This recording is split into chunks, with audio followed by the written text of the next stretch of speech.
Келесі сұрағымыз мынандай.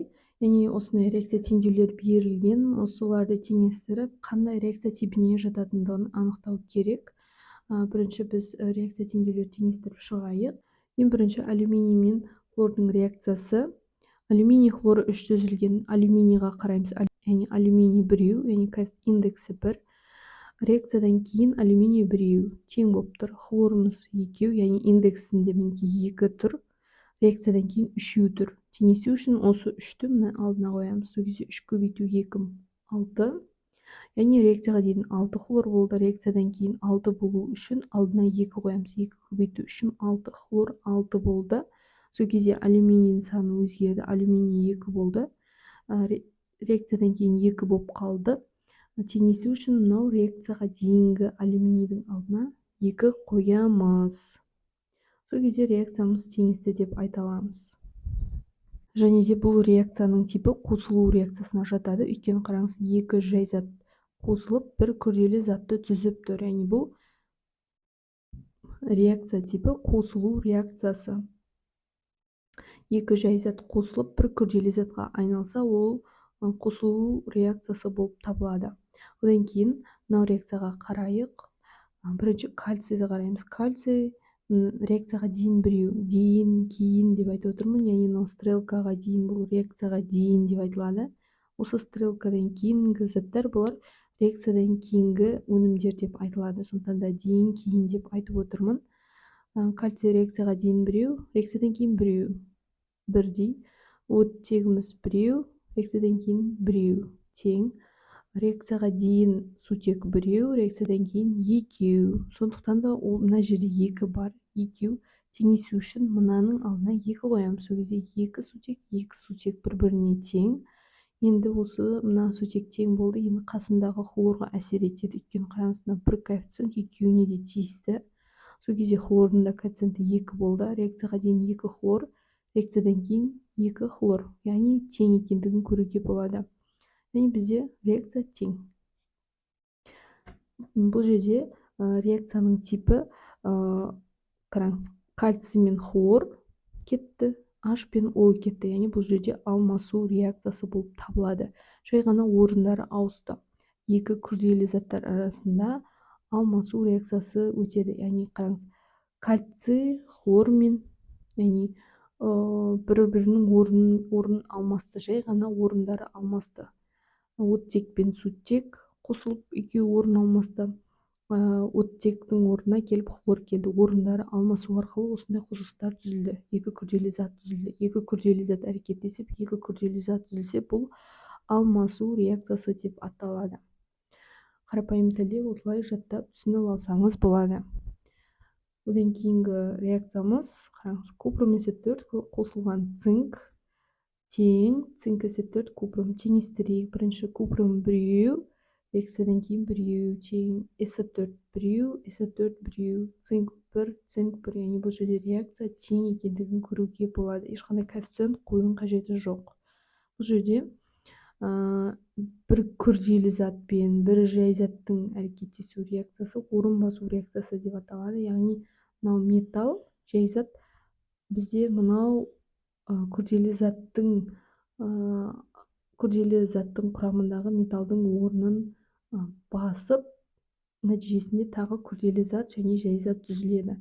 Яғни мұндай реакцияны біз орын басу реакциясы деп атаймыз. Яғни күрделі зат пен жай зат арасында орын басу реакциясы жүреді екен. Осылай өзіңізге түсінікті етіп жаттап алсаңыз болады.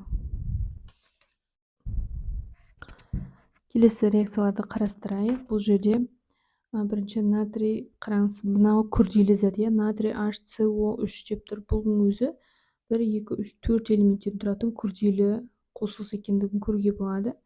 Бұл жерде бір ғана күрделі заттан бір формула, 2, 3 формула шығып тұр. 3 күрделі заттар бөлініп тұр. Бір заттан осындай бірнеше зат шығатын болса, мұндай реакция типін біз айырылу реакциясы деп атайды. Яғни осы бір күрделі зат бірнеше затқа айырылғанын көруге болады. Бұндай реакцияны өте тез жаттап алуға болады. Яғни осындай бір күрделі заттан бірнеше зат түзілсе, бұл айырылу реакциясы деп аталады. Ал енді теңестіруін қарайық. Бірінші натрий 1 реакцияға дейін, міне қараңыз, реакция уже бірден басталып кетеді мына жерде. Реакцияға дейін натрий 1, реакциядан кейін натрий 2. Сондықтан да мынаның алдына 2 қоямыз. Сол кезде сутегіміз 2, реакциядан кейінгі сутегіміз 2 тең, көміртегіміз 2, көміртегіміз 1, 2 реакциядан кейін. Оттегіміз 3 көбейту 2 6, реакциядан кейін мына жерде 3, 4, 5, 6. Яғни реакция тең деп айтуға болады. Айырылу реакциясы және де коэффициенттері қойылды. Одан кейінгі реакцияда магний мен H2S4-тің әрекеттесуі, магний S4 плюс H2 түзілген. Бірінші теңестірейік. Магний реакцияға дейін 1, реакциядан кейін 1. Сутегіміз қараңыз H2 деп тұр. Реакцияға дейін H2, реакциядан кейін H2 тең, S4 тең, яғни реакция тең. Бұл реакцияны көріп отырғандарымыздай жай затпен, яғни бір ғана затпен, бір ғана элементпен бір күрделі зат арасында орын басу реакциясы жүреді. Яғни мынау металл, мынау қышқыл құрамындағы сутектің орнын басып түзілетін реакцияны айтады. Орын басу реакциясы. Яғни магний сутектің орнын басып, мынадай қосылыстар түзеді екен. Яғни бұл орын басу реакциясы. Одан кейінгі натрий 2O мен P2O5 нәтижесінде натрий 3 PO4 түзілген. Бірінші реакцияның коэффициенттерін қойып шығайық, теңестірейік. Реакцияға дейін натрий 2, реакциядан кейін 3, теңесу үшін алдына 3 қоямыз. Сол кезде натрийіміз өзгерді, яғни 2 емес, енді 3 көбейту 2 6, яғни натрийіміз 6. Реакциядан кейін 6 болу үшін, мынау 3 болып тұр. 6 болу үшін алдына 2 қоямыз. 2 көбейту үшін 6, яғни натрий 6, натрий 6. Оттегіміз 3. Мына жерде тағы оттегі бар. Мынаумен қосқанда 8 оттегі болып тұр.